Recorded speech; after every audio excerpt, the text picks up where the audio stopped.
Well, 49 years ago, after I finished my first year in college, I worked a summer for the Grand Hotel in Mackinac Island. Well, back then, a little bit different than the porch is today. Back then, it was just me. And they gave me a bucket and a broom, and they gave me a mop and other things, and Brasso to polish the railings.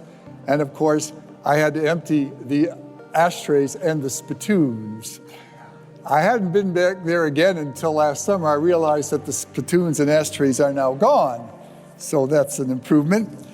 But I remember, the best thing I remember about that summer, the summer of 1976, we're celebrating 200 years as a nation.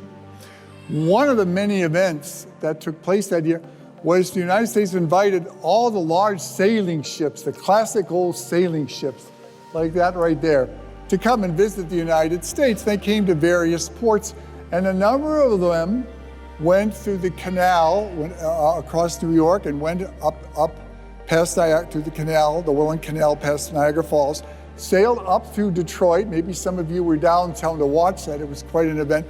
Sailed all the way up past Mackinac Island, all the way to Chicago. And I got to watch those beautiful ships sail past. There was about 20 of them. And it was very, very impressive. I felt I was in an old Errol Flynn movie, seeing the fleet sail by. Well, the sailing ship is a very good way to understand Pentecost, a very good way to understand the Holy Spirit. Because the Holy Spirit is often described as a wind. Today's first reading, Dan, you did a very good job, thank you. Talked about the mighty wind blowing. It was a mighty wind. And the first verse of the Bible, the very first verse of the Bible, the Spirit of the Lord blew like a mighty wind over the waters. So, the sailing ship is a nice way to understand this. The Holy Spirit is a force, it is a power. It moves things like the wind. And of course, it's the great engine of creation, but it also exists in every one of us. That force is within every single one of us by virtue of our confirmations.